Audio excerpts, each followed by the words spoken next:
Thunderbirds are go.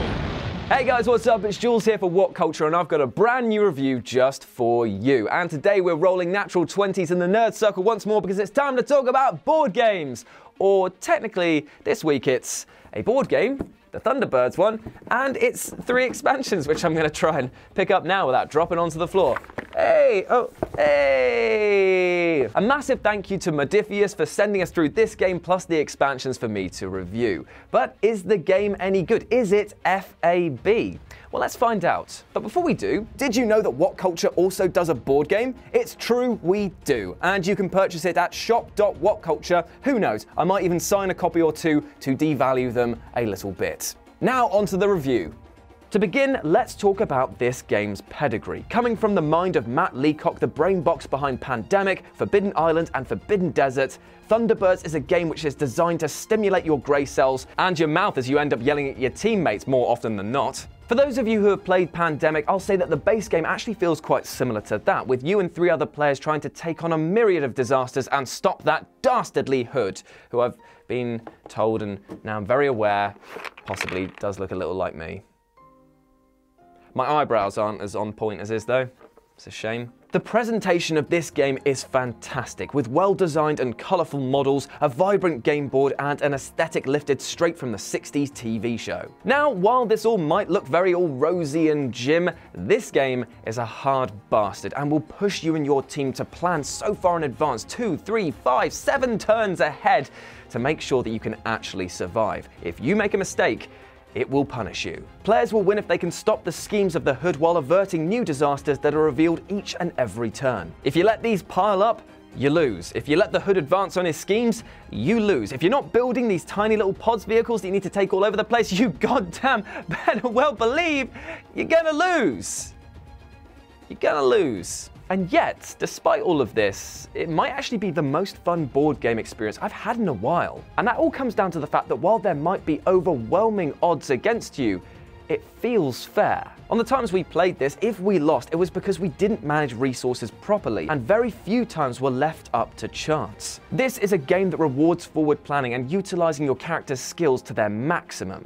Victory always seems to come just on the razor's edge. And you know what? If you like Pandemic, you will love this. It was easy to set up, the rules were clearly explained, and as soon as we'd finished, we'd all just talk about starting it up again. The best thing is that completing goals rewards you with tokens, which can be used later to stop the Hood's evil schemes. And it's a great way of player empowerment. It makes you feel that no matter what you're doing, you're not just treading water, but you're always advancing. It's possibly a little bit leaner on the difficulty than Pandemic, as it doesn't set off chain reactions if you fail certain things, but it still will definitely punish you if you aren't careful. It's that player empowerment of making you feel like you're constantly moving forward that meant that we constantly wanted to come back to this game and play another round. And you know what? That's just the base game. Now I'm going to talk about the 3 expansions that we've got. First up, I'm going to talk about this big bad boy, Tracy Island.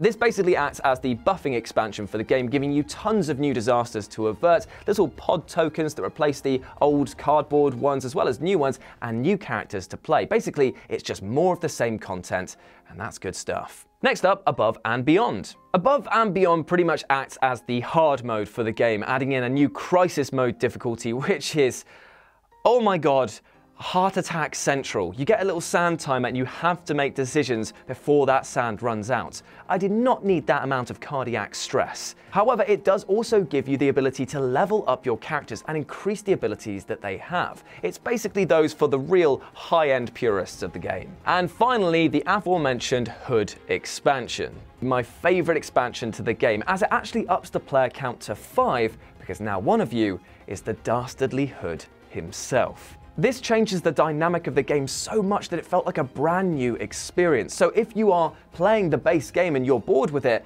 get this and it will feel completely new again. Each of these expansions makes a fantastic game even better, and with the mechanics changing each and every time, it's possible to play multiple matches and never see a repeat card. I'm just putting out there that the base game with all of these expansions is a 5-star experience. Like, no word of a lie, I cannot think of a more fun time than we've had playing this title. However, what I'm going to do is break them down separately in case you're just looking to purchase one of the expansions or just the base game. The base game itself is a 4.5 out of 5. It's incredibly solid and a perfect option for a game night. The only critiques that I could level at it is that it might feel a little too similar to Pandemic. For those who've already hammered that game into the ground, they might not get as much from it. But for new eyes on this title, this is a must-have for any collection. The Tracy Island expansion gets 3.5 out of 5. It's still great and adds a ton of content, but I'd say it's probably the least essential out of the expansions to have, unless you're just looking to add to the already swollen amount of content you get in the base game. Plus, I mean, you do get to play as brains.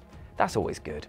Above and Beyond gets a great 4 out of 5, because basically this is the game on hyper extreme difficulty mode. Like, Crisis mode alone is worth the purchase, but the ability to level up your characters as well provides longevity to the game. And the Hood expansion gets a 4.5 out of 5. As I said before, this is my favorite expansion for the game.